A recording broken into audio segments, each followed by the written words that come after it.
안녕하세요, 빈입니다. 저번 시간에 대각작도 영상 3편에서 비트코인 최근 추세를 본다고 하고 녹화가 끊겼었죠. 오늘 다시 찍게 됐습니다. 지금 작도의 모든 것 영상이 쌓이고 있는데 여기 수평작도 매뉴얼과 대각작도 매뉴얼 영상이 나와 있고 여기서 복귀해드리는 거 제가 하나하나 뜯어서 어떻게 매매를 했어야 되는지, 손절 라인은 어떻게 잡아야 되는지, 진입 타점은 어떻게 잡아야 되는지, 어떤 기준과 근거에 의해서 들어가야 되는지 리플레이 돌려가면서 제가 다 하나하나 분해하듯이 뜯어가면서 설명드리잖아요. 여러분들도 매뉴얼들을 꼭 스스로 작도해보면서 따라오고 계셔야 됩니다. 혼자서 복귀하실 때도 뒤에 차트가 안 보인다고 생각하고 추세선들 기준으로 해서 내가 진입을 했으면은 어떤 전략을 갖고 홀딩을 할지, 어디를 목표가로 두고 진입 비중의 몇 프로를 분할 매도를 하고, 내가 믿었던 지지 라인이 뚫렸을 때는 어떻게 대처를 해야 될지 시뮬레이션 하면서 공부를 하시면 정말로 큰 도움이 되니까 꼭 제가 설명드리는 대로 복습 및 체화하는 시간 꼭 가져야 됩니다. 자, 그러면 지난 시간에 이어서 대각작도 매뉴얼을 차트에 어떻게 적용하는지 비트코인 최근 차트로 보여드리겠습니다. 지금 보시는 차트는 바이낸스 비트코인 차트 일봉이고요. 지난번에는 이 부분을 봤었죠.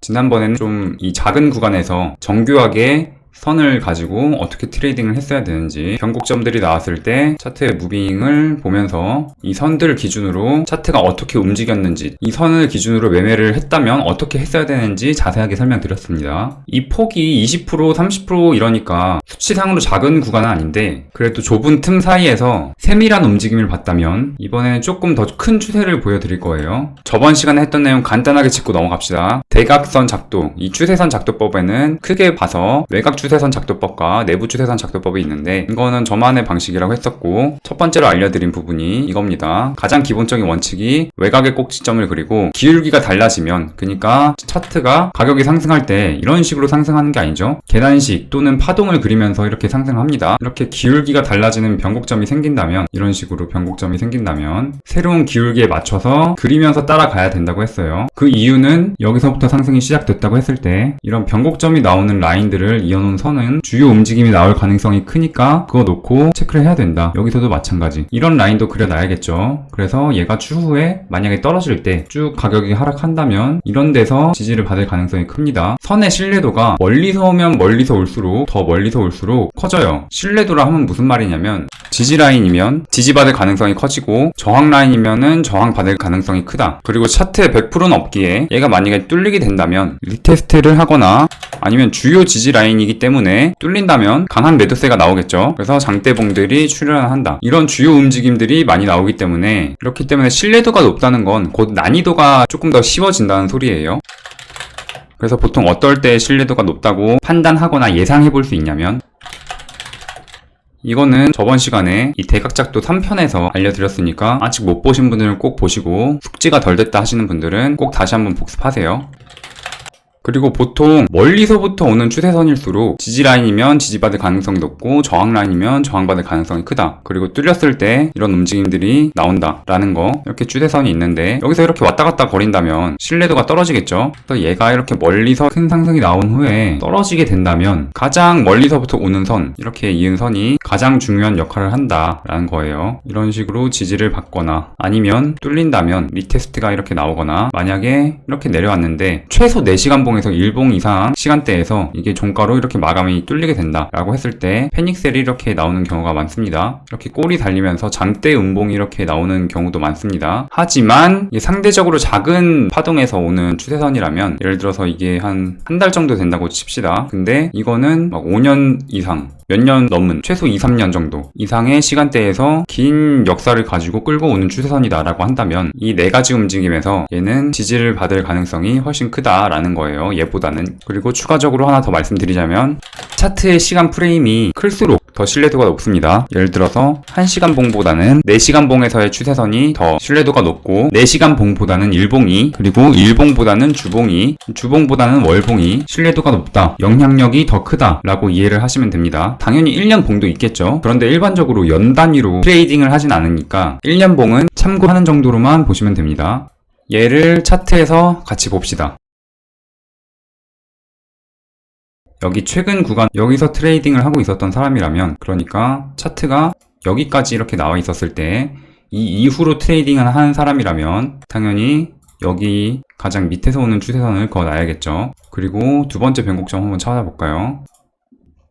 얘가 이런 식으로 상승을 했고, 이 하락이 나온 시점에서 이제 상승이 나오고 있을 때 나는 롱을 어디를 돌파하면은 손절을 잡고 롱을 진입을 해야 되냐. 여기 중간에서 물론 수평이나 뭐 다른 기준에 의해서 잡는 방법이 있습니다. 근데 지금 대각작도만 하고 있으니까, 지금 강의 주제가 대각작도니까 대각작도 기준으로 볼게요. 대각작도 기준에서는 이런 구간은 트레이딩 존이 아니죠. 아무리 대각작도라도 가장 굵직한 수평 주요 구간은 체크를 해놓겠습니다. 오늘은 조금 큰 그림을 본다고 했으니까 이런 선이 이탈했을 때 여기서 리테스트하고 빠지고 6.85%니까 10배 기준이면 68%네요. 5배면은 34%. 그리고 이 수평을 지지를 해주고 상승이 나왔을 때 딱 여기 추세선까지 10%, 5배 기준 50%죠. 그리고 새로운 변곡점이 나왔으니까 여기로 다시 옮겼을 때 이거 선을 이탈했네. 이 중요 라인을 이탈했으면은 보통 리테스트가 나온다고 했죠. 그러면서 여기 봉우리, 여기서 나온 이 수평 라인에서 지지를 받은 모습이고, 여기도 5%. 그리고 다시 생긴 실시간으로 계속 선이 생기죠. 중요 라인이 업데이트 되죠. 그래서 얘가 여기를 맞고 떨어질 때 여기서 잡았다고 한다면 12%. 이런 거는 생략하겠습니다. 다 움직임을 살펴보긴 했네요. 작은 움직임은 앞으로 생략하겠습니다. 그래서 차트가 여기까지 이렇게 나오고 반등을 하고 있을 때 종가 마감을 계속 보라고 했죠. 종가 마감이 이 선을 뚫어서 마감하느냐, 아니면은 이 밑에서 이렇게 마감하느냐, 이 라인 경계에 거의 근처까지 왔을 때, 그래서 내 전략은 이미 이때부터 정해져 있는 거예요. 이 추세선을 종가 마감으로 넘어주면은 손절 라인 잡고 롱으로 들어가야겠다. 얘가 일봉에서 보니까 상승이 나왔네요. 4시간 봉으로 한번 쪼개서 보겠습니다. 4시간 봉에서도 이 선을 넘어주고 나서 여기를 꼬리를 확인해주고 양봉이 형성됐어요. 얘가 이 선을 넘어서 종가 마감하게 된 순간 이걸 기준으로 해서 여기를 분할 매수해야겠죠. 그리고 손절은 얘가 혹시라도 종가 마감이 이렇게 다시 이 선 안으로 될 수 있어요. 그때 내 진입 근거가 깨졌으니까 바로 칼같이 손절하는 겁니다. 들어왔더라도 얘가 다시 이렇게 상승이 나와서 넘어준다? 그러면은 이렇게 타고 올라갈 가능성이 높기 때문에 다시 잡으면 되는 거예요. 이때는 얘가 이런 식으로 빠질 수 있으니까, 아니면은 이게 페이크 무빙이었고 이렇게 맞고 빠지는 그림일 수도 있으니까 여기서는 칼같이 손절하는 겁니다. 그래서 움직임을 보면은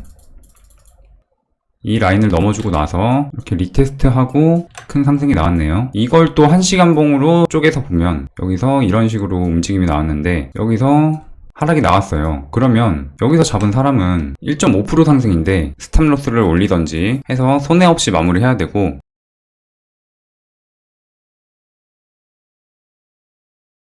여기서 이렇게 다시 한번 주워볼 수 있죠. 근데 여기서 만약에 하락이 나왔다, 그리고 종가 마감 여기서 했다, 그러면 1시간 봉 프레임으로 매매를 하고 있는 사람이라면 이거는 당연히 손절이 나왔어야 됩니다. 그리고 얘가 다시 올라탔을 때 여기서 잡는 거고, 아니면 수평 중요 라인 여기서 못 잡았다고 한다면 이 수평 중요 라인을 뚫는 봉이 나왔을 때 여기서 이렇게 잡든가 하시면 되죠. 여기서 잡았어도 6%니까 5배 기준으로 30%예요. 절대 작은 수치가 아니다. 그래서 다시 일봉으로 봅시다. 그래서 일봉 기준으로 여기서 잡은 사람은 언제까지 끌고 가면 돼요? 물론 이런 중요 저항 라인에서는 적절히 털면서 가야겠죠. 비중을 줄이면서. 왜냐면 맞고 떨어질 수도 있으니까. 근데 전량 매도를 하는 순간은 어디가 돼야겠습니까? 이게 깨졌을 때겠죠? 1차 목표가를 여기, 그리고 2차 목표가 여기, 그리고 이 기준이 깨졌을 때 이 선을 종가 마감으로 이탈을 했을 때 여기서는 전량 매도를 해야 된다. 그래서 여기가 14%, 여기가 23%, 여기가 13% 나왔으니까 여기서 2분의 1, 그리고 여기서 남은 거에 2분의 1, 그리고 여기서 이렇게 털었다면 완벽한 트레이딩이 됐겠죠. 그리고 4시간 봉으로 봤을 때 수평 주요강을 체크해 봅시다. 여기 이 산의 봉우리, 그리고 여기 도지 나온 구간, 봉우리, 여긴 엉덩이 변곡점, 이런 식으로 체크를 해놓는다면, 그래서 수평 작도 매뉴얼대로 기준을 잡아놓은 선들이랑 이 대각 추세선 기준으로 해서 무빙이 어떻게 나왔는지, 여기가 뚫렸을 때 지지를 쌍바닥으로 지지를 받아주고 올라갔고, 여기는 휩소 무빙이 나왔네요. 그리고 여기서 이렇게 2번 지지 받아주고, 이게 작아 보이죠? 근데 절대로 작은 폭이 아닙니다. 2.4%면은 5배 기준으로만 해도 12%예요. 그래서 이런 구간, 여기서 다 트레이딩을 할 수 있는 좋은 기준이 된다. 얘가 뚫렸을 때 리테스트하고 이렇게 내려가는 모습, 그리고 여기서도 정확하게 지지 받아주면서 꼬리 기준 4.7% 상승, 여기서도 이거를 회복해주는 걸 본 순간 여기를 분할 매수로 담았다면 5% 상승. 그러니까 이게 다 15%에서 20% 이상 폭이란 말이에요. 절대 작은 폭이 아니다. 그리고 가장 좋은 트레이딩 존은 어디겠어요? 얘가 이거를 깨고 내려왔을 때 이런 라인, 목표가, 1차 목표가는 이런 수평 저항 예상 구간에서 여기 4분의 1, 여기 4분의 1 이런 식으로 분할 매도를 해도 되고, 그리고 여기서 이 중요한 추세선이 깨지게 되면서 여기서 오는 수평 중요 라인까지 동시에 깨는 봉이 발생을 했다. 그러면 여기서부터는 이제는 숏을 봐야겠죠. 저는 정도님 말 듣고 이런 라인에서 잡으라고 해서 여기서 잡았는데 정도님 때문에 물렸어요. 지금 손해가 2만 점 안에 아닙니다. 지금 5배 기준으로 해서 80%나 손해 지금 물려 있습니다 하면 절대 안 돼요. 진입과 동시에 손절 기준이 잡히지 않으면 절대로 진입해서는 안 된다. 보통 3에서 5% 정도 잡고 내가 이 수평 라인까지 이렇게 지지를 받고 갈 거를 예상을 해서 잡는다 라고 한다면 여기서 비중을 적게 들어가야겠죠. 그리고 여기서 여기가 5배 기준으로 해서 손절이 10% 폭이란 말이에요. 저는 만약에 이런 데서 진입을 했으면 이 라인 한 요정도 라인을 이 장대 양봉의 시가 정도 한 요정도 라인을 손절로 잡아요. 그랬을 때 5에서 7% 정도 나오는데 이 정도는 감당할 수 있죠. 왜냐면 얘가 가게 되면은 크게 가니까. 근데 이때 상황 자체가 여기서 내려오는 메인 하락 추세선에서 맞고 이렇게 떨어진 거니까 이거는 페이크였고요. 지나고 보니까 페이크지, 이거를 또 이렇게 그어 나서 얘가 이런 식으로 간다면 이런 식으로 이렇게 갔었을 수도 있겠죠. 얘가 여기서 이렇게 내려오는 메인 하락 추세선을 맞고 떨어진 거니까 저는 여기서 롱 진입보다는 이런 라인에서 숏을 진입을 할 것 같아요. 왜냐면 복습 하나 하고 갑시다. 제가 수평작도